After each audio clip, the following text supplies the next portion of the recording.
I would request Barrister Maryam Salman, who is from the Mohsin Tayyib Company, which is the leading law firm of Pakistan, to come on stage and formally start the session.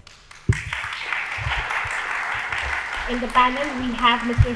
Akram Raja, Advocate Supreme Court, who is the founding member of Raja Muhammad Akram and Co. Sir, thank you for joining us. Then we have Mr. Feisal Naqvi, Advocate Supreme Court, who is a senior partner at Naqvi and Co. Sir, thank you for joining us. Then we have Ms. Aneesa Agha, Advocate High Court, who is a core team member of the Women in Law Network.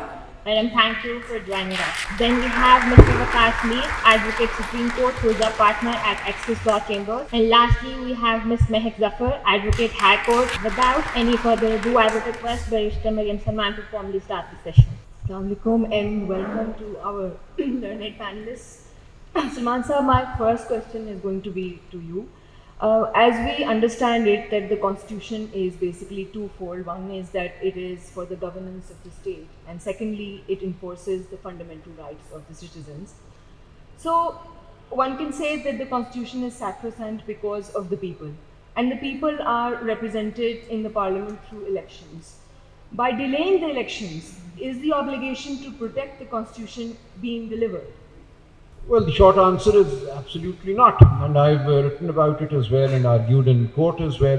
You know, when this matter came up, I appeared on behalf of the president in the 90-day election matter. Now, to my mind, the caretakers are a departure from the norm. The norm is that at all times governance will be in the hands of elected representatives. There will be an elected government.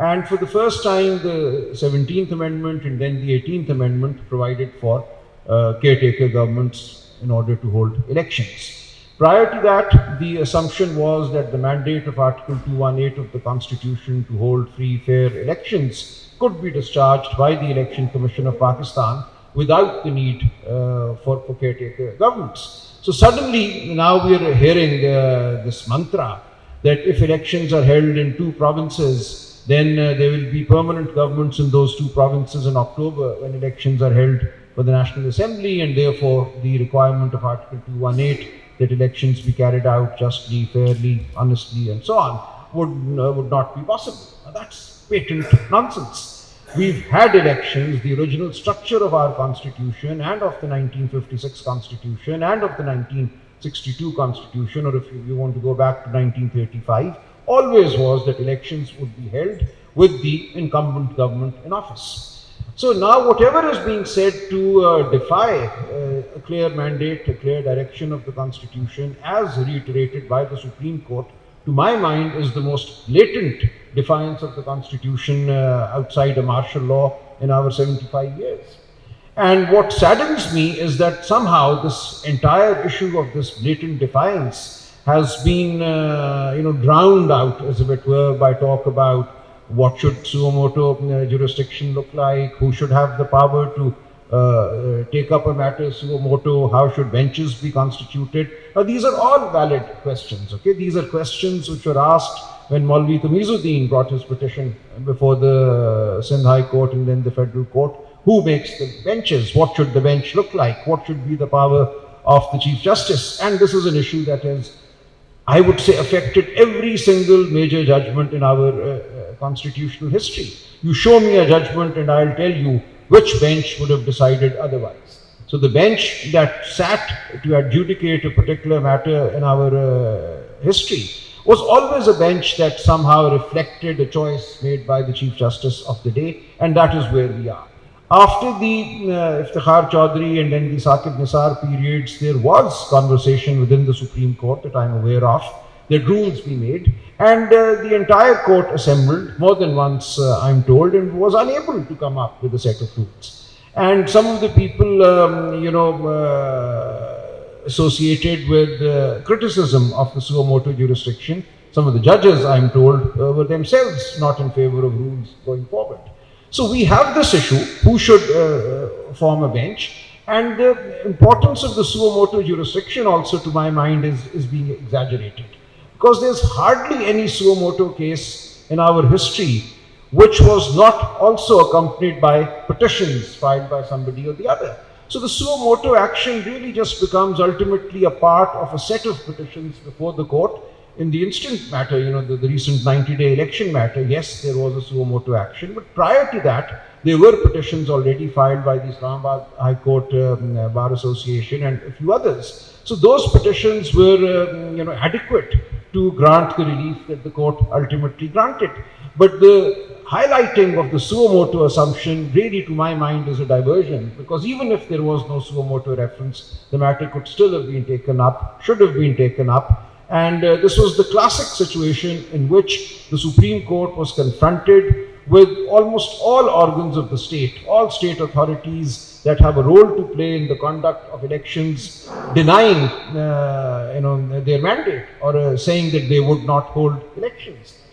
Whether it is provision of funds, whether it is provision of personnel, everybody, every single institution, including the Election Commission itself, that dragged its feet for weeks, quibbling over details and quibbling over jurisdiction, was clearly determined not to hold elections. So that then raises the question that when the powers that be in a state, in our state, have decided to defy the Constitution, where should we stand? What should be our stance, yours and mine? Do we just go along with it? Do we just accept that assertion of power?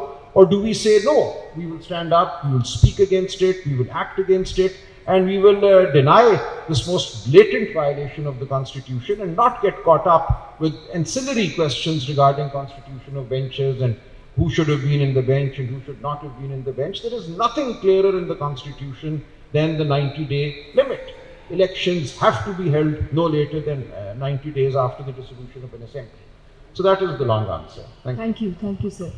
मेरा दूसरा सवाल फैसल साहब से है.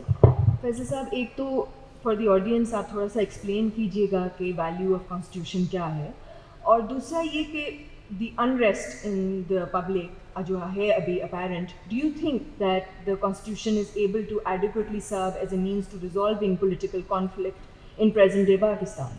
Topic today was, does the constitution matter? And in typical sort of lawyerly fashion, I had come up with answers both saying yes and no. So let me begin with the no first, as to why or when it doesn't matter. So there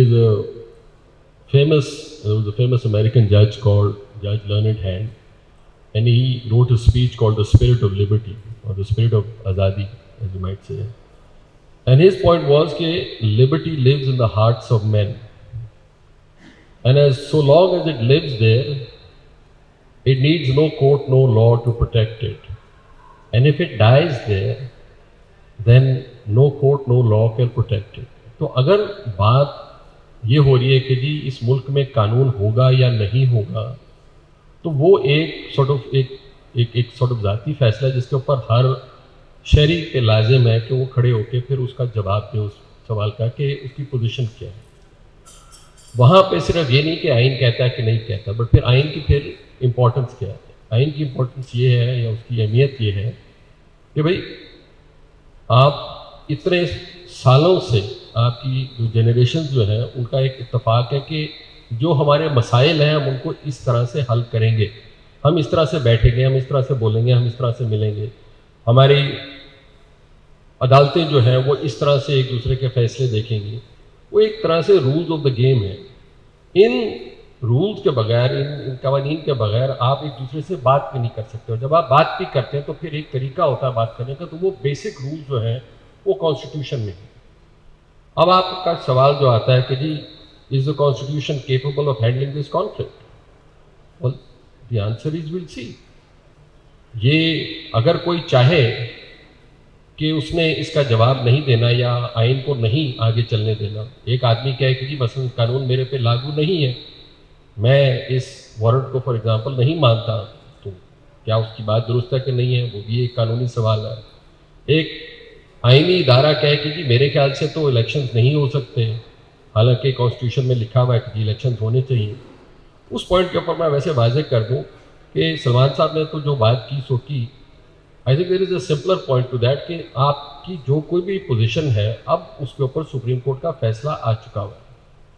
आपके ख्याल से supreme court का फैसला गलत है, आपके ख्याल से सुप्रीम कोर्ट का फैसला ठीक है, बात यह कि सुप्रीम कोर्ट का फैसला आ चुका हुआ है. और एटलीस्ट हमारे लिए बतौर वकला तो इस पर बहस नहीं हो सकती कि उस फैसले को आपको फिर उसके ऊपर अमल दरामद करना पड़ेगा। तो to come back to this simple question, does the Constitution provide a solution? The Constitution provides a mechanism for people, for power centers, for elites, for representatives to talk to each other. If they are talking in bad faith, then nobody can fix that. If they are willing to accept the rules of the game, then that is always a fixable problem. And what we will find out in the days to come is whether people are acting in good faith or bad faith, or whether there are people or institutions who would rather that this country burn than that it progress in peace. Thank you, sir. Aneesa, my next question is to you. Faisal साहब की बात को ही आगे लेकर चलते हैं, तो आपको क्या लगता है कि हमारी कॉन्स्टिट्यूशन में कोई अमेंडमेंट्स करनी में दरकार है, या in this form you think it is able to uphold all fundamental rights? I think the answer to that question lies in what are fundamental rights and who gets to define what fundamental rights are. And under our constitution, it's the constitutional courts that define what fundamental rights are. Our constitution is not particularly a regressive text when it comes to women's rights, when it comes to human rights. But we do find that the living, breathing constitutionalism that we often see in other cases, somehow when it comes to the interpretation of women's rights, stops breathing. And one of the basic fundamental rights that is available to, that is guaranteed to citizens under our constitution is Article 25. And for the non-lawyers in the audience, I'll go through that. Article 25 guarantees equality of citizens and equal protection of the law. Article 25(2) says there shall be no discrimination on the basis. And Article 25(3) allows the state to make special provisions for the protection of women and children. In that sense, if our sexual harassment laws, they are premised on the fact that there is equality of citizens, because women need the protection of sexual harassment law in order to partake in the exercise of democracy, in order to work and exercise their right to work. And so it makes sense that our parliament passed a law, the sexual harassment law, in 2010, and it set up a whole system for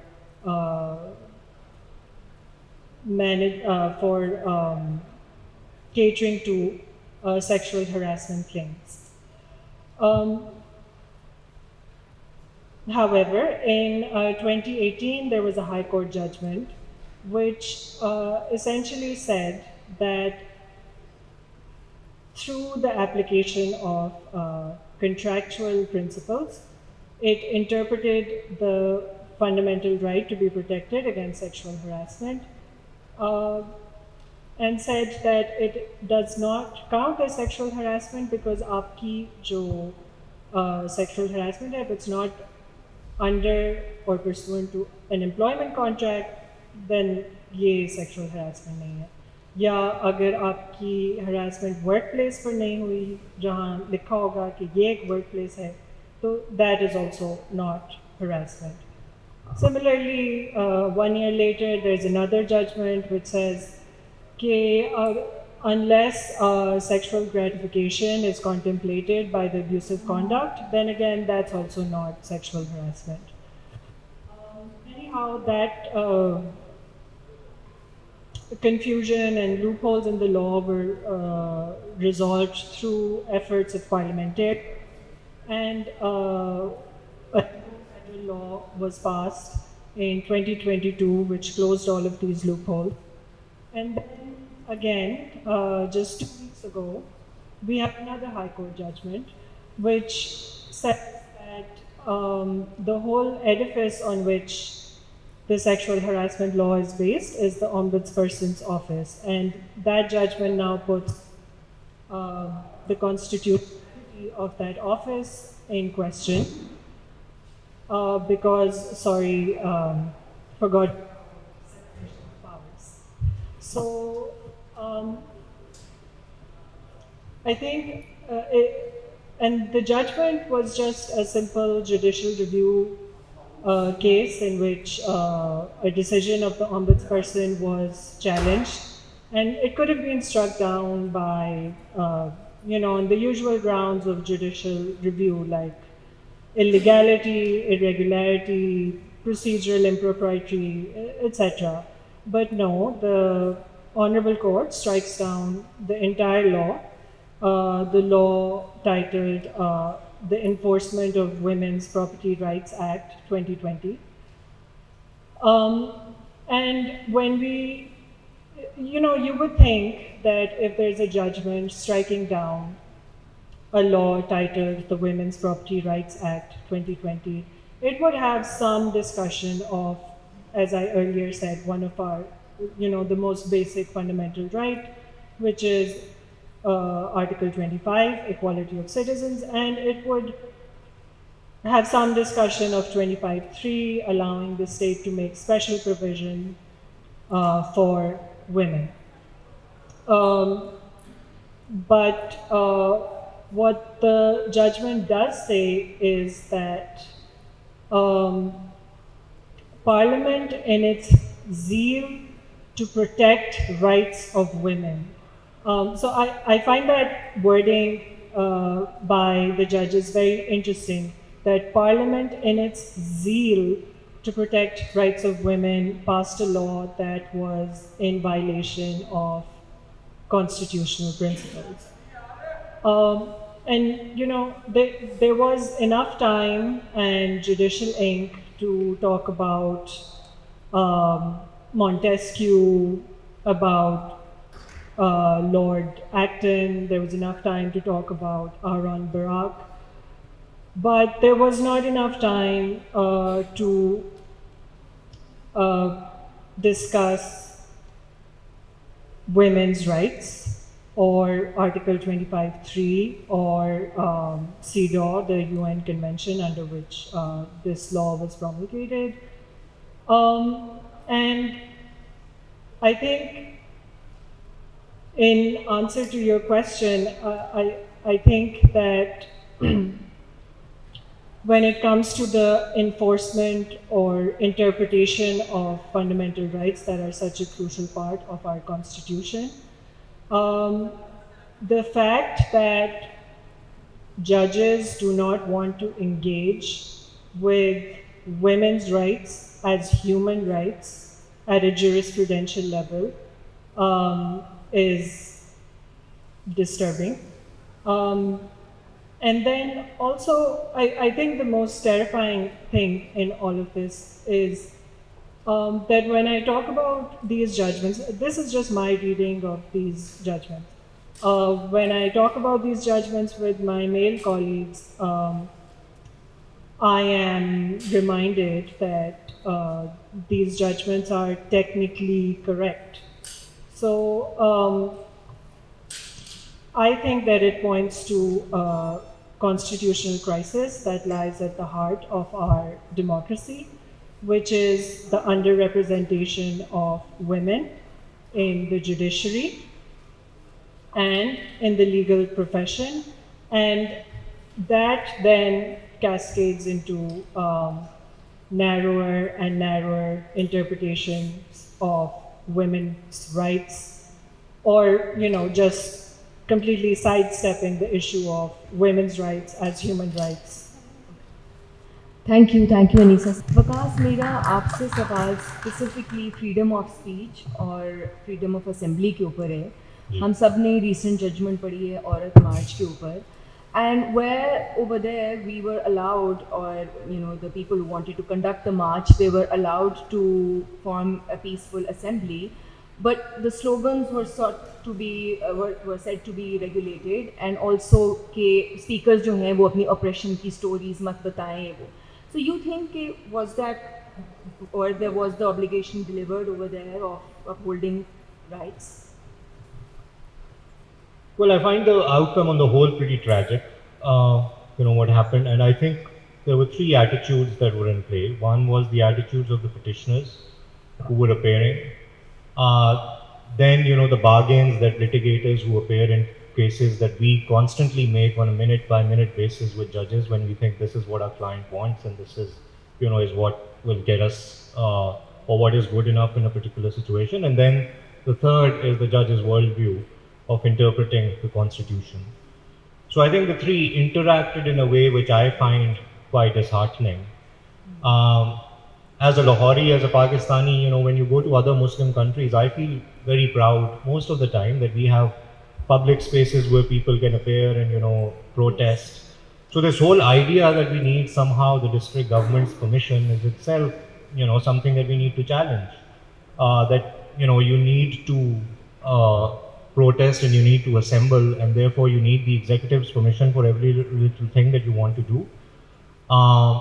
That's problematic because, there are First Amendment cases in the US which have said sometimes the only way to get attention is to make people's life difficult because that's the only way in which they will notice that there's a serious problem that needs discourse and debate.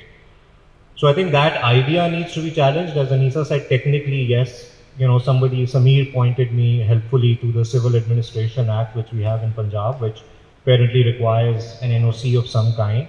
I think there needs to be pushback against, such provisions that why do we require it in the first place. The other thing, when I read the judgment, I was a bit surprised that, the parties themselves kind of stepped back and said, they gave these commitments or undertakings that controversial slogans will not be allowed. We will note down the names of people who will appear. Like, anonymity is a central function of freedom of expression. Even the idea that we require people publishing books or newspapers to register with some database is abhorrent if you're, a believer in free speech.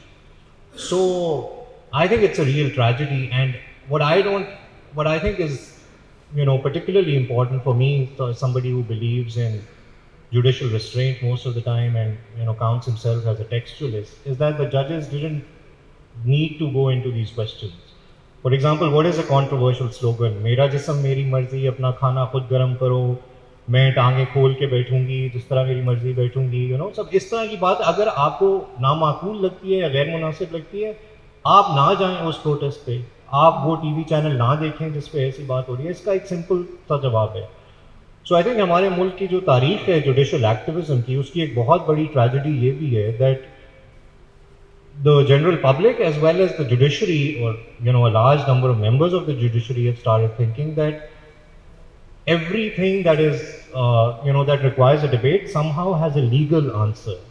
The answer to everything that we find contestable or morally repugnant or objectionable, does not flow from the Constitution, and even if it does, the remedy is not legal, by going to a court and asking a court to answer those questions. So I think it's a real tragedy. And there was a discussion in our office, what would we do as litigators? And I think the general consensus was that if a judge in a particular case and you're appearing for people who are organizing the Aurat March says that there will not be objectionable slogans, the pushback should have been, well, if there is something illegal about those slogans, then the law will take its course. But why should we commit that there will not be any objectionable slogans? So I think as a whole, as a fraternity also, we need to think about it, because somehow we think कि अच्छा एक order हमें मिल जाए तो हम बाहर निकल के उसके बारे में बात कर सकते हैं कि मैं इनके लिए अपेयर हुआ, ये ऑर्डर मिल गया, सोशल मीडिया का दौर है, बहुत अच्छी बात है. And all of that is sometimes valid also.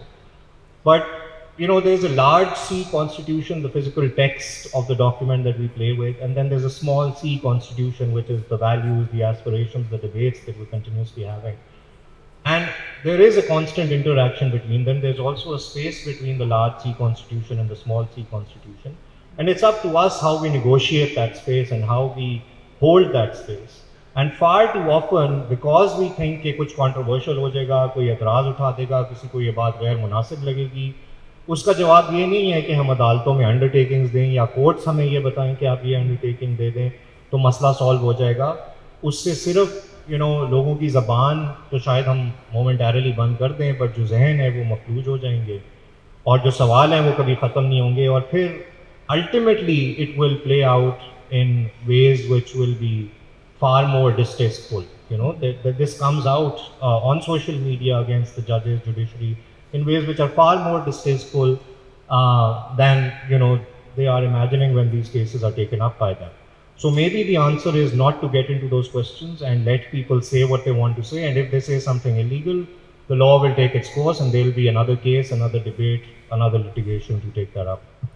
Thank you thank you महक, आपसे भी मेरा सवाल फ्रीडम ऑफ स्पीच के ही ऊपर है कि बैन है हमारे टीवी चैनल्स के ऊपर भी, तो कहा ही जाता है कि freedom of speech should be restricted, उसकी रिस्ट्रिक्शंस हैं, तो वो उसके ऊपर आपका क्या पॉइंट ऑफ व्यू है?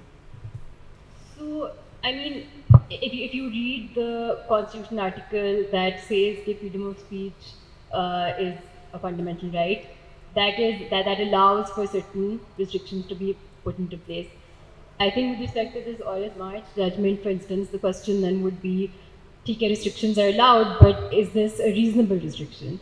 And I think the way that the restrictions are framed, they're so broad, they're so general, they're so, you know, they could really encompass anything. Anything could be considered as offending the, you know, something that offends the sensibilities of the general public might be considered as something that is an objectionable slogan or an objectionable speech.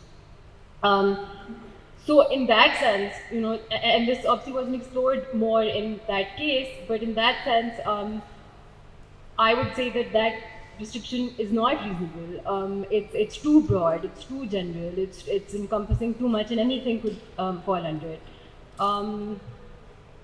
But I mean, obviously, I suppose that the discussion hui hai, puri ki hai ki, you know, that what should have been done then in that case? Should the organizers have agreed to those restrictions? And I suppose at the time, जब वो pressure होता है कि march का दिन approach हो रहा है, judge एक कुछ बात कहने, you know, we need the march to go ahead, we need to give clarity to the protesters coming. Perhaps you cave in, perhaps you agree, and perhaps what was going through the minds of the organizers and their lawyers at the time was कि ठीक है, these are broad enough and general enough कि बाद में if it becomes an issue, then it's something that we can maybe contest. And it so far it hasn't been an issue, it hasn't come into the court, but presumably at that time then the question would arise कि were these restrictions reasonable, and also you know, and we perhaps do need to clarify कि what kinds of slogans fall under a reasonable restriction to the freedom of speech. So, you know, like obviously it would be things like incitement to hatred, incitement to words, you know, violence, etc. Those restrictions, if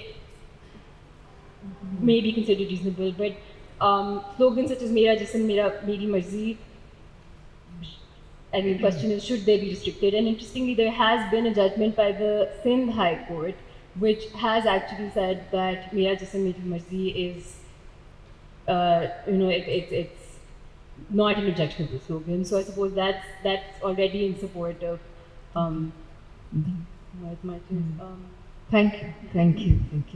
Feisal साहब, मेरा अगला सवाल आपसे है, और we would want you to explain in your point of view another Supreme Court judgment. Do you agree with the reasoning provided by the Supreme Court in presidential reference concerning the interpretation of 63A of the Constitution that right to vote in the Parliament is a fundamental right of the party and not of the member casting such vote? And if so, why? No, I think the Supreme Court got it completely wrong. And I say this with all due humility. So, let's just say that up front. I think there is actually some background behind it. You have to go back to Nawaz Sharif's case in '93, where the issue was when Nawaz Sharif went to court and said, look, I've been thrown out of power. And the preliminary objection which was raised in '93 was that, you have no right to be Prime Minister. And the way that Khalid Anwar Saab at that time, assisted by Mudi Waqqar Saab, who was then not a judge, was that they came up with the idea that the right to stay in power was the right of the party, not of the individual itself. So that was then an interpretation of Article 17, right of association, which was, which set things up. And I think Munib Saab took that basic idea and expanded it to an extent which is unacceptable, at least to me. And I'll give two arguments why. One is purely technical. If you look at the history of 63A, कि भाई ये vote count होगा कि नहीं होगा, so there was prior precedent कि I think there had been a proposal, I think it was in the election law earlier, कि ये इस जो dissenting votes जो थे या पार्टी की डायरेक्शन के खिलाफ जो votes जो थे वो नहीं काउंट होते थे, that was then subsequently removed. So जो मुनीब साहब की जजमेंट है उसमें लेजिस्लेटिव हिस्ट्री के बारे में कोई डिस्कशन नहीं है, और ये एक ऐसी चीज़ है जिसके ऊपर बहुत सारे बहुत सारी जजमेंट्स आ चुकी हुई हैं, बहुत से कवानीन आ चुके हैं. पहले आइन में एक प्रोविजन आई थी कि जी एंटी हॉर्स ट्रेडिंग का आपको याद होगा, कुछ जजमेंट्स जो है उसमें ख्वाजा तारिक रहीम की जजमेंट में या नवाज शरीफ की जजमेंट में, उनमें बहुत ये था कि जी पाकिस्तान बर्बाद हो गया, हॉर्स ट्रेडिंग से ये मसला पड़ा हुआ है, एटसेट्रा एटसेट्रा. तो उसके बाद एक मुकला महाज की जजमेंट में ये पॉइंट एक बहुत लेंथ डिस्कस हुआ था. उसके बाद आपने आइन में एक तरमीम की और आपने कहा कि जी ये हमें एक बैलेंस मिला है. तो मुनीब साहब का एक आदमी तो नहीं है जिन्होंने ये जजमेंट साइन की, सुप्रीम कोर्ट का उस बैलेंस को बदलना जो है वो मेरे ख्याल से गैर मुनासिब है. उस पर दूसरा पॉइंट ये है कि एंड में मुनीब साहब ने कहा कि जी आप लोग कहते हैं कि कॉन्शियंशियस ऑब्जेक्टर क्या करेगा. एक बंदा जो है वो अगर पार्टी के खिलाफ वोट डालना चाह रहा है या उसमें अगर इतना दम है कि वो कह रहा है कि जी मैं वोट दूंगा एंड उसका वोट काउंट करना चाहिए ताकि वो बाद में जाएगा, तो खैर उनका ये पॉइंट था कि जी मुझे आप एक ऐसा बंदा दिखा दें जिसने आज तक ये काम किया हो. तो उसके ऊपर मेरा मसला ये है कि आप कहें कि चले ठीक है हमारी तारीख में नहीं है तो इसका क्या मतलब, हम इसी के लायक हैं, हमारे में किसी में दम नहीं, ना आज है न कल होगा. हम मतलब कि एक स्लेव नेशन ये है कि हमें जो कहा जाएगा हम वो करेंगे, हमारे जितने भी पार्लियामान होंगे उनमें कभी इतना दम नहीं होगा कि they'll be able to be conscientious objectors. And that to me is a condemnation of the character of our people and of our parliamentarians which is not justified. बे आपके ख्याल से उसने वोट गलत डाला है, आप पार्टी उसको निकाल दें, वो जाए अपने वोटर्स के पास. The ultimate foundation of the constitution is the voter. मेरा वोट है, मैं देता हूँ किसी को, मैं किसी को रिप्रेजेंट करता हूँ. मैं पार्टी को चले ये एक ये लीगल फिक्शन अब बन गई है कि आप वोट जो है ना सिर्फ एक बंदे के नाम पे देते हैं, नहीं देते लोग जो लोकली देते हैं जैसे भी है, बट कॉन्स्टिट्यूशन में अजम्पशन ये कि आप लोकली देते हैं. हमारा प्रोपोर्शनल रिप्रेजेंटेशन सिस्टम नहीं है कि आप एक पार्टी के निज़ाम पे देते हैं, लोग किसी भी वजह से दे सकते हैं. So to me this judgement disrespects the basic fundamental democratic nature of our constitution कि I get a choice every 5 years to vote for one dictator or the other. भाई जो मेरा पार्लियामेंटेरियन है मैं उससे पूछूंगा तुमने क्यों वोट डाला. I can only hold him accountable. If I can't hold him accountable, you've broken the basic chain of accountability.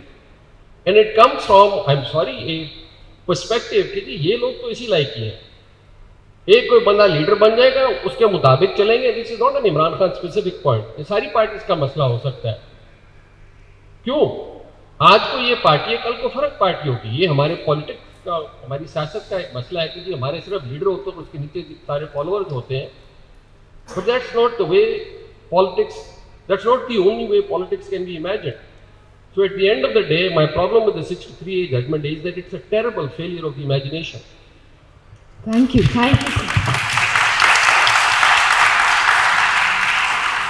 Salman साहब आप कुछ ऐड करना पहले चाह रहे थे अनीसा की, उस पर वो फिर मैं सवाल आपकी. नहीं, मैं actually if I could just support what Feisal has said. I mean, to my mind, it's just an unjustified judgment, and it's not the first judgment of its kind, unfortunately. And that actually brings us to the larger questions that both Aneesa and Waqqas and Mehak have raised. That there is interplay between what society is doing, what the courts are doing, and what the powers that be within the state structure are doing. So the Constitution as written is always being kind of rewritten, as it were, through our court judgments and through how we actually implement it. The 63A judgment is a particularly egregious, to my mind, example of that kind of a rewriting. Not only was the fact that there was a proposal not accepted by Parliament ignored, the fact is there was Article 96 in the original Constitution, which said that votes against party directives in certain matters would not be counted for a period of time, and that provision was then expressly removed. And in effect, the 63A judgment has read that provision back into the Constitution. So I can't find any way to justify this judgment. But it follows a long line of judgments that I can't justify. So as somebody who's been around now for 31 years in High Court and Supreme Court practice, I could start right from the year 1992-93. I was there when the Nawaz Sharif case of 93 was being argued. I was assisting my then senior Saqib Nisar, who was assisting Khalid Anwar Saab. So I went through that hearing, all 15 days of it in court. And I know what happened then, and I was privy to some of these arguments in the office as well, how that whole argument developed. But that apart, the larger question remains, and what Aneesa was pointing to, that when men predominantly read the Constitution, they read it a certain way. And that really came out for me very early on in the Saima Wahid case in 1995. I don't know how many of you remember the Saima Wahid case. So through the years 95, 96, and almost into 97, the most important issue in this country was the Saima Wahid case. How many people know what the Saima Wahid case was? Please raise your hands. Now, remarkable, there are 2 hands now in the audience. So, 3 are there. I would have expected each one of you to know what the Saima Wahid case was. Now, Saima Wahid was, let me then spend some time on this, because that really tells you a great deal about how law and the Constitution function in our context. So this must have been 95. Asma Jahangir, I was friends with her. I would turn up, to assist her and, at rallies and so on. And she calls me one day and she says, come over to my office. Ek aur yab pe gaya. I said, what's the yab? So I went over and we discovered that there was this, and she gave me the background, that the issue that the High Courts had taken up, the Lahore High Court had taken up, was whether a woman of any age, of any educational standing, could ever enter into nikah without a male guardian's consent. And I was shocked. I said, is that really an issue? Are we still debating this in the year 1995 it was? And she said, yes, here is a petition. And then of course I read the newspaper reports of what had happened. I did not go into the details of that case, but there was a spate of cases that had come up and the High Courts had taken them up with a great deal of vigor, particularly the Lahore High Court. And there was in fact a single judge judgment by then saying that a woman could not enter into a nikah unless her male guardian had actually given his consent. The woman's consent alone was not enough. Now when we went through this case, and Saima was a girl who had married of her own free will, and her father had filed a petition against her because she had gone to stay at Dastak, which was a home for women run by Asma and Hina. And a habeas corpus petition was filed by the father against these two for having allegedly abducted the daughter. But as we went through the case, it became very clear to us through the hearing, and this went on for well over a year, about 18 months or so. And the High Court here used to be swarmed, completely. And this is when, change was maybe happening all over again in society. Religiosity was, coming out of every nook and cranny. Asma and I would drive together to the High Court. We would come out of the car in the car park, and all around us there would be people in black turbans and in green turbans shouting at us, telling us that we would die and we would go to hell and this and that. But the way the case then got argued, we started off arguing CEDAW, Article 25 and so on. CEDAW was a relatively new thing then, that you can't discriminate. If a man has the right to enter into a nikah, a woman has the right to enter into a nikah as well. But we were told to go away and read the fiqh. And Asma told me to do that. She said, well, we have to, come back and respond. And it turned out, at that time to my horror, that apart from the Hanafi fiqh, the other 3 fiqhs, Maliki, Shafi, Hanbali, all unambiguously said that a woman cannot enter into a nikah without the male wali, the guardian's consent. Now, then this became a major issue. How do you square or harmonize Article 25 and its promise with what was being asserted as the quote-unquote living interpretation of the Constitution, keeping in view the Islamic principles that by then had become supposedly the common law of the land. So this was a fascinating 18-month induction, as if it were for me at a very young age, into what really to this day lies at the heart of our constitutional conversation. How do you negotiate religion? How do you negotiate popular sentiment? How do you counter that popular sentiment with another popular sentiment? And the women's movement really came together. We used to then have hundreds of women standing in the High Court premises along with thousands of mullahs. And we stared back, and at the heart of it all was that girl, Saima. Amazing. I mean, I really, salute her. Every single day, the judges would call her to the rostrum. Saima, तूने अपने खानदान को बेइज्जत किया, तूने अपने माशरे को बेइज्जत किया, मान जा अरशद ने तुझे अगवा किया था, मान जा कि निकाह तेरी मर्जी से नहीं हुआ. And she would shout back, I married Arshad out of my free will. It is my choice to marry whoever I will. She was a complete heroine. So every single day in 18 months, over that 18-month hearing, Saima would be summoned. Every time she would shout back and go back and stand at the back of the court, surrounded by policemen. So you had to fight back. So that was something, but the judgment when it came was a disaster, absolute disaster, even though the nikah was upheld. But the language, and that is something that Aneesa was pointing to, it's not just the end result, it is how you get at the result, which is often very, very important. Now, there were 3 separate judgments written. I'll not name the judges. One of the judgments was against us, against Saima, which said that, look, Saima's father claims to be Maliki, and therefore I will just apply a Maliki law. And in any case, this is consistent with our culture.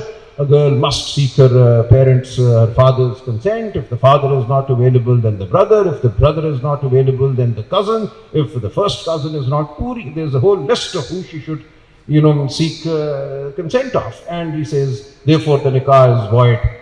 The other 2 judges acted differently. Now, one of the judges who wrote the longest judgment supporting ultimately the nikah writes 30 pages condemning her, saying how disgraceful a person this woman Saima was, that she had let down the trust, the faith, the belief in her, of her family, of her parents, and such like women should be condemned. And he orders the district judge to henceforth constitute special benches to hear cases of such runaway girls who disgrace their families and so on, and to tutor them and to bring them back to their senses. And till the parliament is legislated, this judgment will regulate the conduct of the courts and of such like girls. And then at the end of it all, 30 pages of attacking Saima, he says, however, the law of Pakistan does not prohibit such marriages, and therefore I am tied, my hands are tied, and with great regret, and I have to uphold this nikah. So he does that. The third judge simply says there is a Shariat Court judgment, 1982 Shariat Court Falana, which has applied Hanafi law to say that a woman has the right to enter into nikah. I am bound by the Shariat Court being the High Court. It's a 2-paragraph judgment, and therefore I uphold the nikah. So this conversation has not, gone away. This conversation remains to this day, and this comes out, again, when we look at freedom of expression. This whole business about the Aurat March and what you are allowed to say, what you are not allowed to say, reflects to a very large extent our own attitudes in society towards free speech. So if Altaf Hussain is banned from the airwaves, we don't worry too much. Why do we not worry? Why do we not talk about prior restraint then? Why do we not say that, look, you cannot, under the laws of Pakistan, under the constitution of Pakistan, condemn a person and say that any speech by this person henceforth will not be carried by the airwaves? There was a very serious constitutional issue there. Nasma Jahangir took it up. She actually challenged that ban on behalf of Altaf Hussain, and people said, ye Gaddar ki vakil ho gayi. That's all right. We're always accused of being chor ka vakil, Gaddar ka vakil, falane ka vakil, but we have to know what is the principle that we are standing for. And that thing fizzled out. Nobody really supported that petition. The Altaf Hussain ban remains to this day. Then they banned Mian Nawaz Sharif a few years later. And I went to court then on behalf of the HRCP, Aiya Rahman, and several others. to say that you cannot impose a blanket ban on a person. Pembra has no such power under Section 27 of the Pembra Ordinance 2002. How do you impose this prior restraint on a person? वो कल कौमी तराना भी पढ़े तो आप कह रही हैं वो नहीं सुनाया जा सकता airwaves पे. And our petition was not even entertained by the Islamabad High Court. No, he's an absconder. You've come for an absconder. So we said, look, we have come for our Article 19 and 19A rights. We want to hear what this person may have to say. He speaks sitting in London. Just because he's an absconder, he does not cease to be a human being. We don't cease to be human beings who have a right to gain information, to listen to what is being said. And we were told that we were disgraceful people who had come in support of an absconder, and we should withdraw our petition, or else there would be strictures passed and so on. And this from a judge who otherwise we really hold up as a champion of free speech and so on. So we are quite selective, I should be allowed to say, in our implementation of constitutional values. So that went away. But then we see Pembra has turned into a censor board. Every second week they issue a notification saying what can be carried, what cannot be carried. And we as a society do not stand up in horror against Pembra. We do not stand up in horror against judges who impose these kinds of restrictions. So this is a constitutional conversation that needs to be had in society. Otherwise, judges and regulatory authorities like Pembra or whoever else will carry on doing what they do, and the constitution with a capital C will remain just law on a page, but not really be effective. Thank you. Thank you. Thank you, sir. Sir अगली बात हम judicial appointments की करेंगे. हमारा बहुत favourite topic है और justice नासरा इकबाल भी बैठी हैं, उनकी भी बड़े दिल के करीब है ये. So the understanding is that the judiciary upholds the rights of the people, and their appointment is through a mixture of competence and undeclared criteria. Do you think this impinges upon the legitimacy of judicial power? Well, we've had this conversation over the last year and a half, what rules should apply to the appointment of judges. And Feisal and I both have argued, against the seniority principle, the so-called seniority principle, the written articles and so on. So, yes, there is this one point of view that seniority should be the dominant, if you like, element in the choice of a judge being elevated from the High Court to the Supreme Court. But your question obviously applies to elevation to the High Courts as well. So how should somebody be appointed to the High Courts? Should we have exams and grade people on exams? I'm told some countries do that. But really, at the end of the day, the function or what the judge does is really much more than just knowing the law and knowing and not being dishonest. Those are the bare minimum that you expect of a decent human being who claims to be a lawyer, that this person will know some law and will not be corrupt. But beyond that, I refer you to the Saina Wahid case. It is all about your worldview. It is all about how you look at life, how you look at society, how you look at the rights of men, women, minorities and so on. So it's the worldview thing which is actually ultimately critical to what a judge does in the superior judiciary. It's not just knowing the CPC and the CRPC and the Contract Act. Qanoon bada aata hai usko, badi judgments yaad hai usko. People become lists of judgments and they are not lawyers. I constantly meet people jinko bahut section bhi yaad hai, jinko bahut judgments bhi aate hain. Lekin main unko vakeel nahi manta, main unko judge nahi manta. Uske liye there is something beyond that. There is the ability to synthesize all this text that you have, or textual knowledge that you have in your head, and applying it to a reality, to a society that exists in front of you. And that is all about worldview, that is all about, some kind of inner maturity. So how do you assess that? At the end of the day, we have to create some forum with credibility, with competence, with, trust. We have to repose that trust in somebody and say they will make the decisions. So in England and Wales now, you have a 21-member commission, I think. It has university professors, it has people from trade unions, minority of judges. The overwhelming majority is non-lawyers, is non-judges. Because as I say, judging is ultimately engaging with society.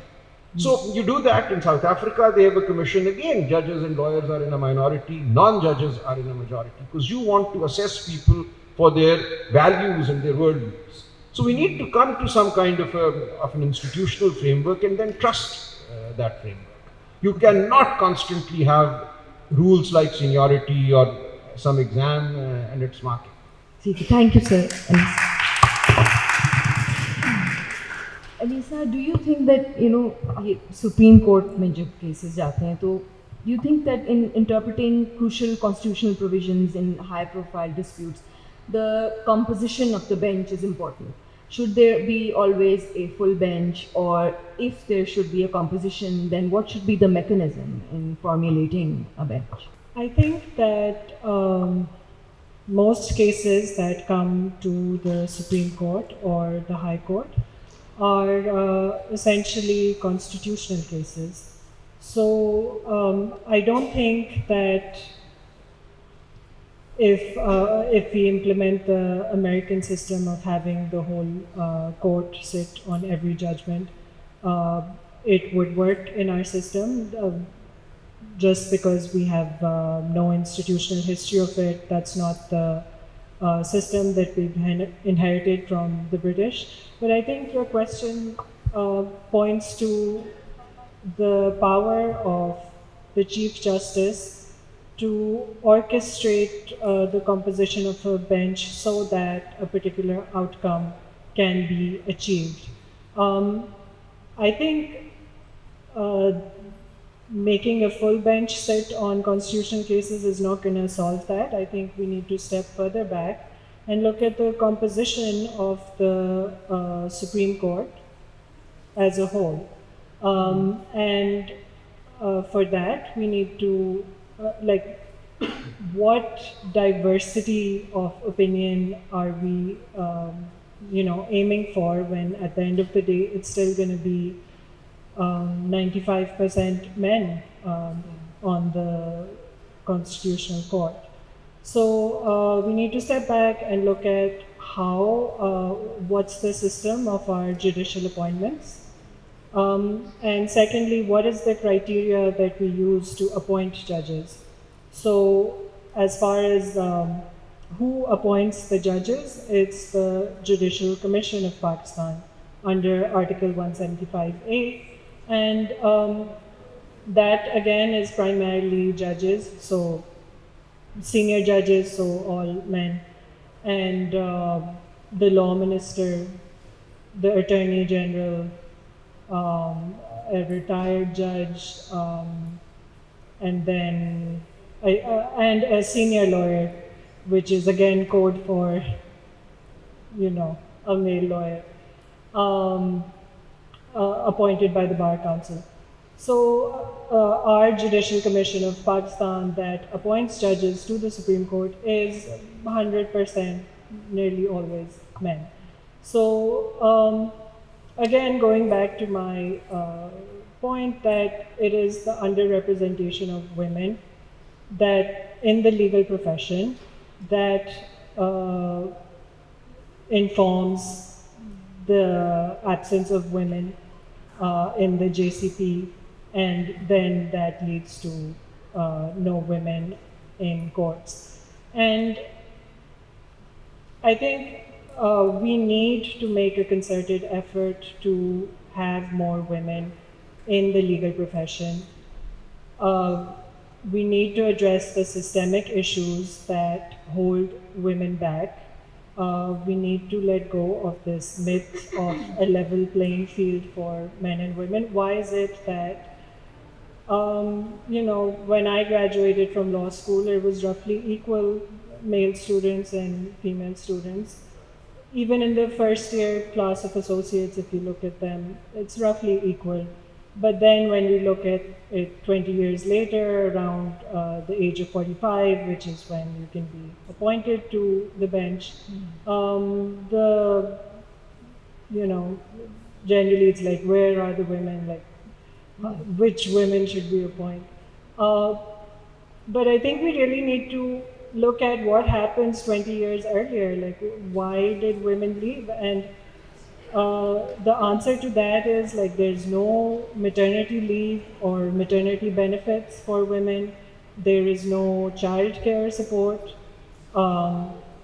There is no mandated daycares at law firms or legal workplaces. And there is no enforcement of sexual harassment law, जैसा भी रह गया है. But so I think we really need to look at those issues if we want women to be part of the judiciary. And secondly, going to the second leg of the judicial appointments process, like when we say merit, what does that mean? What I understand it means is usually, as Salman Saab said, like it's the number of cases and the number of years, which again, and like a factor of like we like you, or we went to school with you, or you are family, or some such variation. And we really need to challenge that assumption that merit essentially, it's only a litigating lawyer who comes to court every day that is assumed to be a good judge. And that assumption is never challenged at any point in the judicial appointments process. So, and that's what I think automatically we take out so many women from the pool of candidates, because we're not looking at transactional lawyers who undertake commercial law. We're not looking at academic professors in universities who are teaching constitutional law. Again, then this lack of representation of women in the judiciary and the legal profession then leads to narrower and narrower interpretations of women's rights, as we have seen. Thank you. Waqqas, I want to your view on this, that in your view, हम dissenting view पढ़ते हैं judgments में.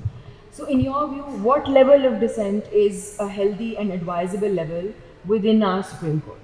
Well, I'm all for dissents. I mean, they're fun to read. There's a lot of theatre. So I think, I hope to see that recently we started seeing some dissenting judgments. I think there's a dire need that this tradition continues. And I don't mean to minimize the serious value of it when I say that it's great theatre.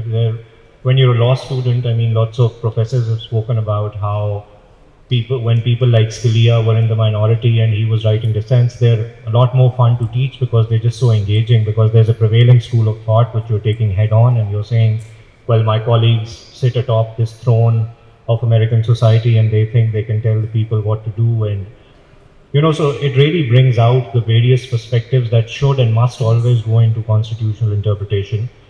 Before this, I was just speaking to a gentleman here who was from Dera Ismail Khan, and he's doing his LLM at Punjab University. And he made this point. I said, you were talking. I said, what kaun se mazmoon padhte hain? He said, judicial politics ek mazmoon hota hai. So I was very interested कि उसमें क्या पढ़ते हैं. And then he made this point कि अगर 5 जजेस का bench बैठा हुआ है सुप्रीम कोर्ट में, तो ये कैसे हो सकता है कि यूनानिमस जजमेंट्स आ जाती हैं? And that's a very powerful question. Like if you put 5 of us in a room and you ask us to interpret something, we might agree partly on the result, but we'll have our own roots to it. This is why I think it's important, because to one, the text may matter, to some may say, well, it's a living document. And I do think we need more dissent, because we also need to challenge this idea, which at times has gotten out of hand during activism, that the Constitution is a living, breathing document. Like there's no limit to it. We keep defining new rights, and then there's no way of enforcing them. So we throw out these promises, at the people. Now electricity is a new right, access to clean water is a fundamental right, but you're just not able to deliver on it. And the tragedy is that when you're interpreting the Constitution in a very activist way, so I have no problems with Shehla Zia arising out of Article 9, but Article 9 says that, no person shall be deprived of life or liberty save in accordance with law. I hardly see Article 9 appearing in criminal law judgments.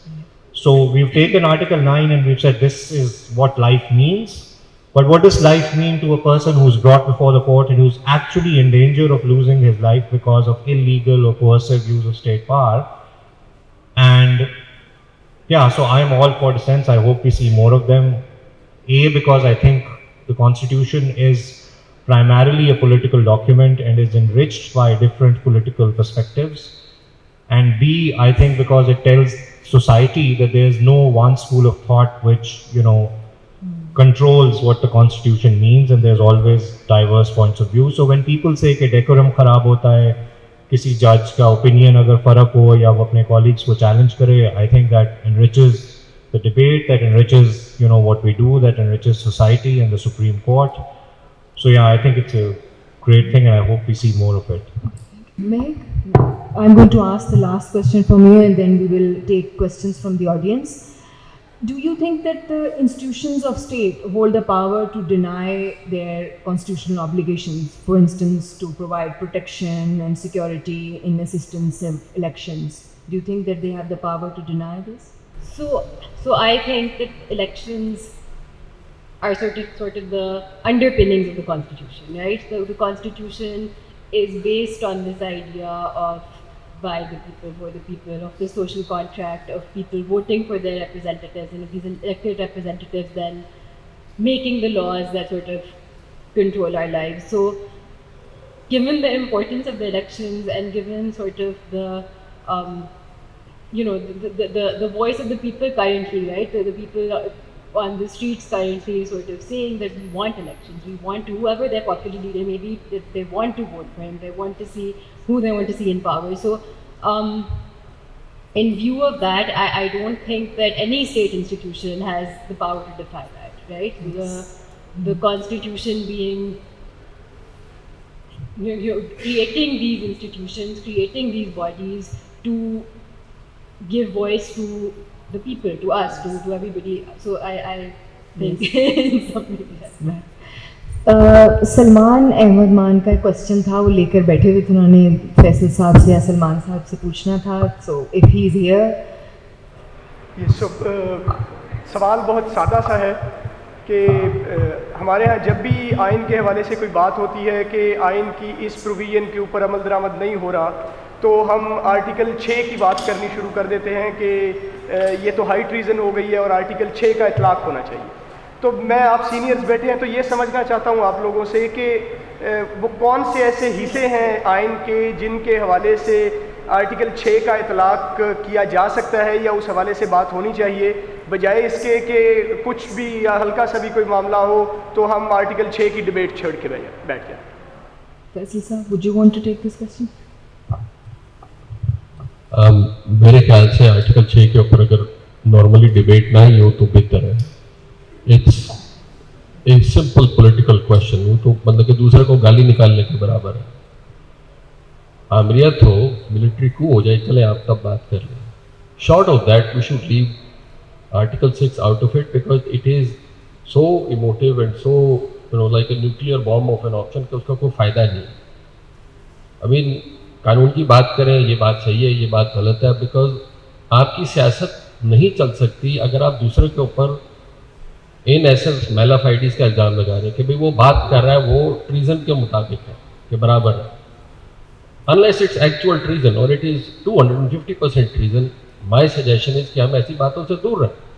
आपने आजकल की polarisation देख ली है. एक बंदा कहता है जी आप ट्रीजन करें, दूसरा मुड़ के कह रहे हैं जी आप ट्रीजन करें, आप ये तबाही करें, आप ये तबाही करें. भाई आपकी बहस है. Let people decide. We have a judiciary for that.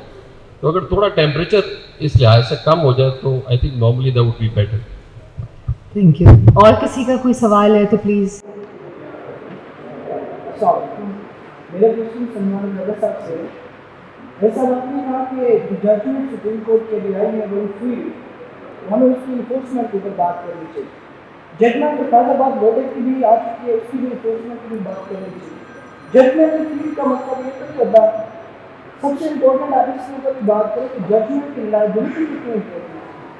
Supreme court के अंदर हमने ये देखा कि एक आइन जो हमारे पास जो हम कर जाए स्टूडेंट ऑफ कॉन्स्टिट्यूशन, और एक लगता है कि जो कॉन्स्टिट्यूशन सुप्रीम कोर्ट का सब अलग ही आइन. हमें ये कहा जाता है कि जब कॉन्स्टिट्यूशन की लैंग्वेज बड़ी क्लियर तो उसके अंदर कोई फर्दर इंटरप्रिटेशन की जरूरत नहीं होती, आप कॉन्स्टिट्यूशन के बाहर नहीं जा सकते. हमने 68 के ऊपर भी हमने देखा, 226 के ऊपर भी हमने 8 महीने 10 महीने बहस की. تو سیکرٹ بارگین ہونی چاہیے, سیکرٹ لکھا ہوا ہے پھر بھی 10 مہینے کے بعد 10.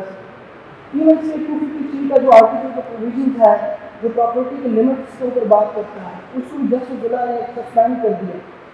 یہ جو جوڈیشل سیکورٹی ہے کانسٹیٹیوشن کی ان الیکٹڈ پیپل, یہ کتنی خطرناک ہے. اور یہ جو آج کرائسس بڑھ رہا ہے کہ لوگ اس صوبے میں فیس کر رہے ہیں, لوگ جو بلیو کہ یہ کرائسس سپریم کورٹ کی طرف سے ہے. اور دوسرا سوال جو میرا یہ ہے کہ ہم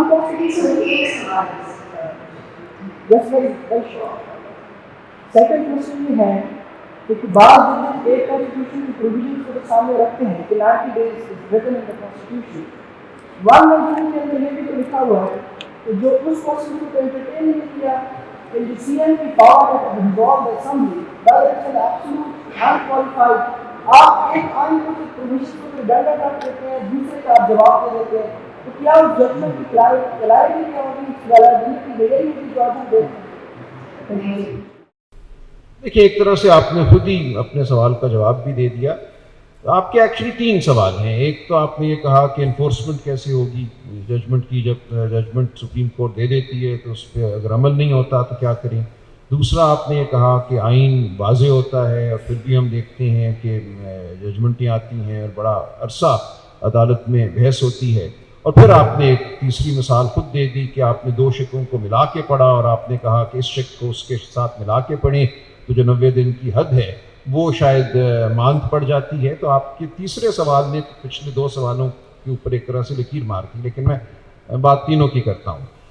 دیکھیے آئین یہ تصور کرتا ہے کہ جب سپریم کورٹ کوئی فیصلہ کرے گا تو اس پہ تمام ادارے جو ہیں وہ عمل کریں گے. سپریم کورٹ کے پاس کوئی فوج تو ہے نہیں, اور یہ ہوا تھا ایک دفعہ آئینی تاریخ میں, امریکہ میں بھی ہوا. ایک صدر نے کہہ دیا ایک دفعہ کہ justice Marshall has delivered this judgement, let ہم انفورس اٹ. لیکن اس سے معاشرہ ہل گیا کہ یہ کیا بات ہو گئی, کیسے ایک صدر یہ بات کر سکتا ہے کہ ہمارے سپریم کورٹ نے ایک فیصلہ دیا ہے اور صدر کے اسے کرنے دو انفورس, ہم نہیں کرتے enforce.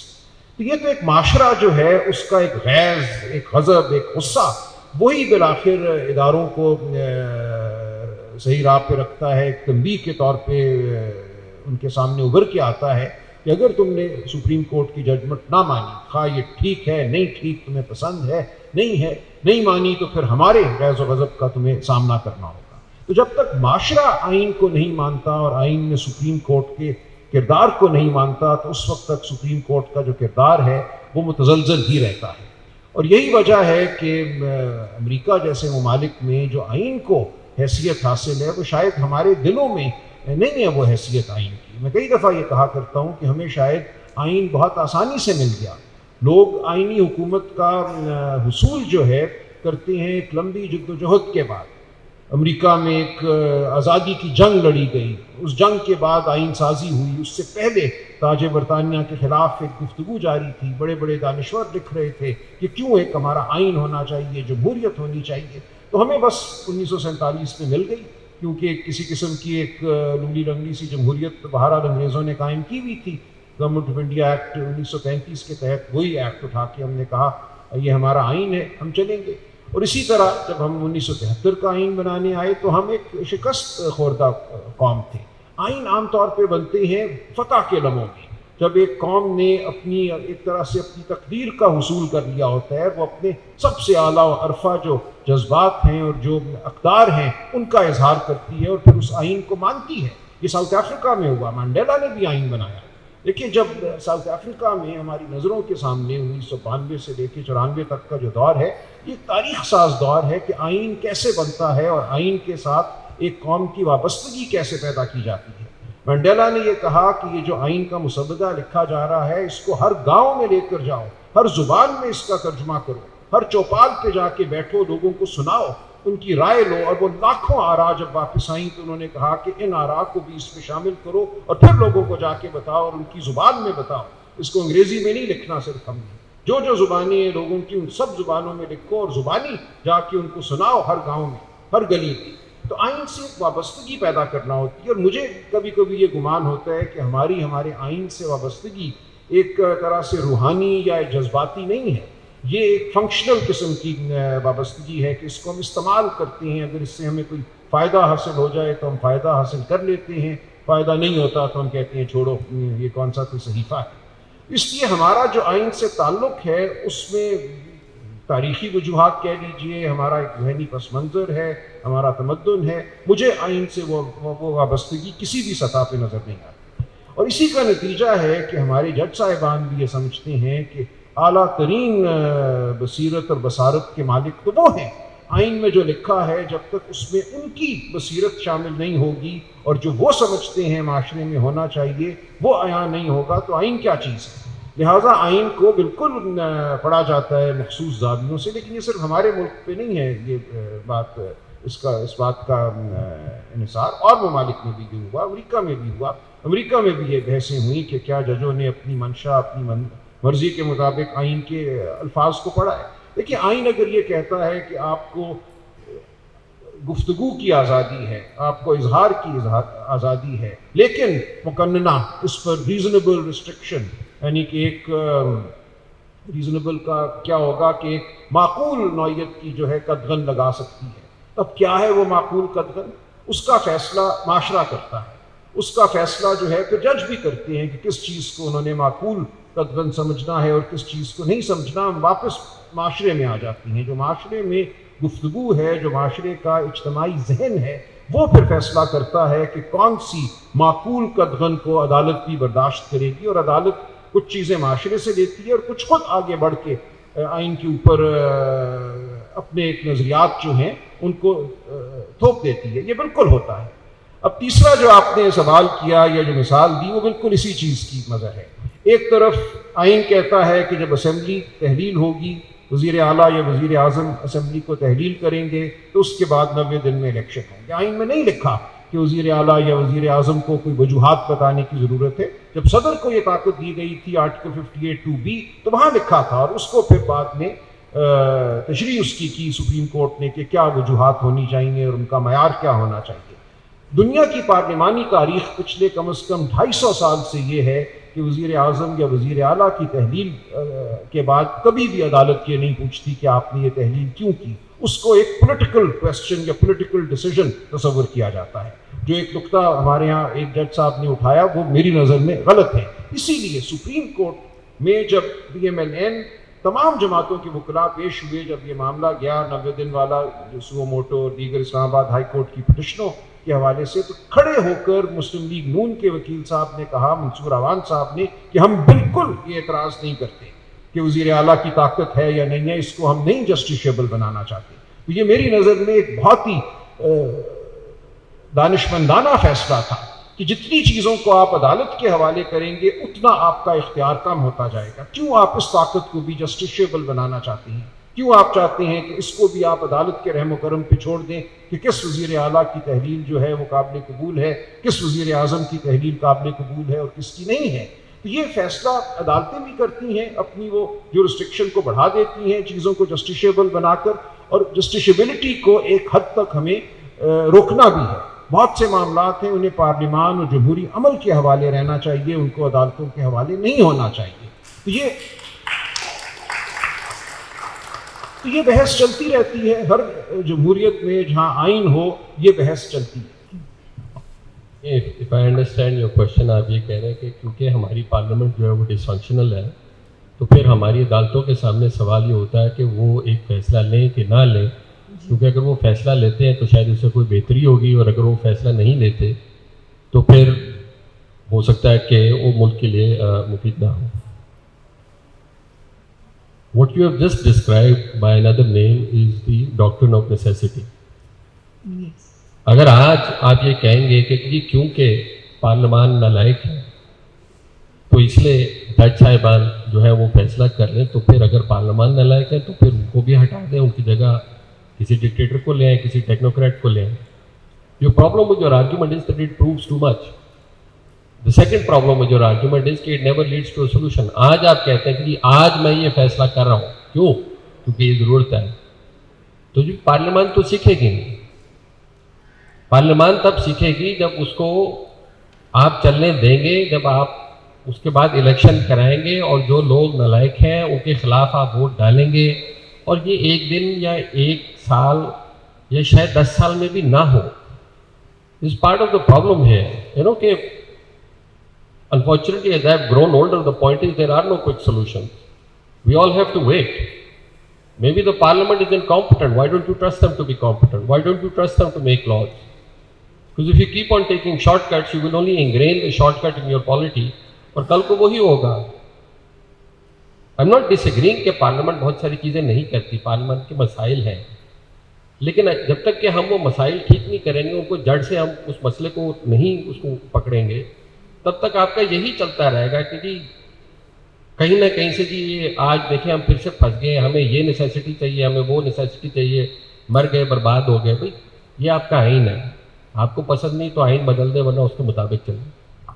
Thank you sir. Sir अभी लोग आप लोगों को सुनना चाहते हैं, तो हम एक और सवाल will take more question. I mean, I think it still matters. It might not be the ideal document, but it matters. The simple solution is that you build enough of a political force to rewrite it. The average life of a written constitution in post-colonial states, I think, is between 30 to 35 years. So the 73 constitution is clearly beyond that. In our neighborhood, India has made, so many amendments to it. So, I mean, I think we shouldn't think that the constitution is not something that can ever be rewritten. It should be rewritten. It's just that the judiciary shouldn't be the one rewriting the constitution the whole time. But when it comes to women and minorities, I don't think you can make effective change in society unless, that impetus comes from society itself. Like अगर judges आपके Supreme Court का full court भी बैठ के लिख दे कि ख़वातीन को ये हुकूक होने चाहिए और अक़लियतों को ये हुकूक होने चाहिए, तो अगले दिन पाकिस्तान में वो लागू नहीं होंगे, क्योंकि माशरा उसका अभी कायल नहीं हुआ. तो उसके लिए ज़रूरी है कि सियासी बहस में ये, और हम लोग जो आपस में बात करते हैं उसमें ये चीज़ लाजमी तौर पे नज़र आए कि औरतों के हुकूक हैं और अक़लियतों के हुकूक हैं. So that's my answer, but I mean this needs constant debate. Quickly, because Salman Sahab has to leave. Sorry, I just want to respond to that. I think Parliament does sit down and decide that there are laws, and it does pass laws for the protection of women or enumerating greater rights for women. But in my opinion, it is the judiciary that is the ultimate arbiter of what is the Constitution, despite whatever is written in the text of the Constitution, especially with the basic structure theory that we have now as part of our jurisprudence. I think no matter what amendment you pass in the law or in the Constitution, at the end of the day, it's the men sitting on the court deciding how that law is going to be interpreted, whether they're going to look at, Constitution or treaty on contracts. I think the worldview of those judges really depends. मेरा एक question राजा साहब से है कि अगर हम आइन के अंदर अदरवाइज को अमेंडमेंट करने का तरीक़ाकार मौजूद है, बट हम ड्रास्टिक चेंज लाना चाहते हैं, मीनिंग देयर बाई के प्रेसिडेंशियल फॉर्म ऑफ गवर्नमेंट की तरफ जाना चाहते हैं, वो जो हम री राइट कॉन्स्टिट्यूशन को करेंगे उसकी अप्रूवल कैसे होगी? रेफरेंडम होगा, ऑल पॉलिटिकल पार्टीज साइन करेंगी, या उसमें कोई आइन साज असेंबली जो है वो लानी पड़ेगी मुख्तसर टाइम के लिए? इसका क्या तरीक़ाकार होगा? Thank you. जी, ये बड़ा बुनियादी सवाल है. जब हमारे सुप्रीम कोर्ट के सामने ये मामला उठा था 18वीं तरमीम के बाद कि क्या किसी आइनी तरमीम को भी अदालत सुप्रीम कोर्ट रद्द कर सकती है, तो वहाँ यही सवाल था कि आइन तो ये खुद एक मयार है. आप आम कानून को आइन के मयार पे परखते हैं कि ये बुनियादी हुकूक के मुताबिक है, नहीं है, ये फेडरल प्रोविंशियल जो ताकत है कानून साजी की उसके मुताबिक है, नहीं है. लेकिन जब एक आइन बन गया 2/3 अक्सरियत से और जो आइन में तरीका दिया गया है उसके मुताबिक आइन में तरमीम हो गई, तो उस तरमीम को सुप्रीम कोर्ट किस तरह रद्द करेगी? तो एक बहुत अहम सवाल था और एक कोशिश थी. मैं खुद इस मुकदमे में पेश हुआ 2010 में. आई रहमान, हासिल गुजंजो, 30-40 सिविल सोसाइटी लीडर्स जो थे उनकी तरफ से हमने इंटरवेंशन की दरख्वास्त डाली थी कि ये मत कीजिएगा. और हमारा मौक़िफ़ यही था कि आप इस मुल्क में जो आइनी इर्तका है उसको रोक देंगे. اور جب یہ معاملہ بھارت میں اٹھا تھا کہ سمنندا بھارتی کیس ہے 1973 کا، جہاں پہلی بار بھارتی سپریم کورٹ نے بیسک سٹرکچر تھیوری کو قبول کیا اور کہا کہ آئین کے کچھ دو خال ایسے ہیں، کچھ شکیں ایسی ہیں کہ ان کو اسمبلی جو ہے ترمیم کا جو معیار ہے اور جو طریقہ ہے اس کو استعمال کرتے ہوئے بھی ترمیم نہیں کر سکتی، یہ چیزیں ان امینڈیبل ہیں۔ تو کچھ چیزوں کو جب آپ ان امینڈیبل کہہ دیتی ہیں اور ان کو بیسک سٹرکچر کہہ دیتی ہیں آئین کا، تو پھر ان کو آپ آئینی نظام میں رہتے ہوئے ترمیم ان کی نہیں کر سکتے، اور یہ کچھ ہم نے اب کر دیا ہے، سیلینٹ فیچرز جو ڈاکٹرن ہم نے ایک اڈاپٹ کی ہے، اس پہ کچھ ڈیبیٹ ہے کہ کیا واقعتاً وہ ہو گئی ہے پاکستان میں اس وقت اڈاپٹ، لیکن اس وقت ہم مان لیتے ہیں کہ وہ ہو گئی ہے کیونکہ سپریم کورٹ میں اس حوالے سے بحث سنی جاتی ہے۔ تو یہ جب صورت پیدا ہو جائے اور یہ صورت بھارتی سپریم کورٹ نے اس کو کنسیڈر کیا، ان کے سامنے یہ بحث ہوئی کہ کل کو اگر عوام بدلنا چاہیں اپنے آئینی نظام کو تو وہ کیسے بدلیں گے؟ آپ نے تو کہہ دیا کہ آئینی نظام کی جو بنیادی جو چیزیں ہیں، جو خد و خال ہیں، ان کو تو بدلا ہی نہیں جا سکتا۔ تو بڑی مشہور ججمنٹ ہے کہ سمنندا بھارتی میں جسٹس کھنہ، وہ سوئنگ ووٹ تھے، 11 ججوں میں 5-5 بالکل واضح تفریق تھی، اور یہ سارا کچھ ایک جج کے ووٹ پہ منحصر تھا کہ وہ اس طرف جاتی ہیں یا وہ اس طرف جاتی ہیں، 11 ممبر بینچ تھا۔ تو کھنہ جے نے جو ججمنٹ لکھی اپنی، اس میں ایک پیراگراف آیا اور اس میں انہوں نے بالآخر حمایت کی ان لوگوں کی جو بیسک سٹرکچر ڈاکٹرن کے حامی تھے، اور انہوں نے کہا کہ we have been asked the question that if the people wanted fundamental change to the constitutional order, what course of action would they adopt, would they need to adopt? I leave it to the people to decide how to bring about a fundamental change. So basically وہ یہ کہہ رہے ہیں کہ پھر بغاوت کر دینا آئین کے خلاف، اور جو آپ کہہ رہی ہیں نئی آئین ساز اسمبلی پھر قائم کر دینا، آئینی نظام جب تباہ ہو جائے گا، تہ و بالا ہو جائے گا، تو اس کے بعد آپ ایک نئے آئینی نظام کے تحت جو بھی کرنا ہے کریں۔ میری نظر میں یہ کوئی اچھا جواب نہیں ہے، اور میں کبھی بھی اس بیسک سٹرکچر یا سیلینٹ فیچرز ڈاکٹرن کا حامی نہیں رہا۔ فرانس میں ہماری آنکھوں کے سامنے تقریباً ہوا 60 کی دہائی میں، پرائم منسٹریل نظام سے وہ گئے پریزیڈینشیل نظام میں، اگرچہ میں پریزیڈینشیل نظام کا بھی حامی نہیں ہوں، میں سمجھتا ہوں ہمیں بالکل اس طرف نہیں جانا چاہیے، لیکن اصول کے حوالے سے آپ کا سوال درست ہے کہ اگر کوئی قوم اپنے آئینی نظام میں بنیادی تبدیلی لانا چاہے اور اس قوم کو یہ کہہ دیا جائے کہ تم نہیں لا سکتے کیونکہ بیسک سٹرکچر ڈاکٹرن یا سیلینٹ فیچرز ڈاکٹرن جو ہے ہمارے نظام کا حصہ ہے، تو پھر ان کے پاس اس کے سوا کوئی راستہ نہیں ہے کہ وہ بغاوت کریں اور آئینی نظام کو تباہ کریں اور پھر ایک نیا آئینی نظام قائم کریں۔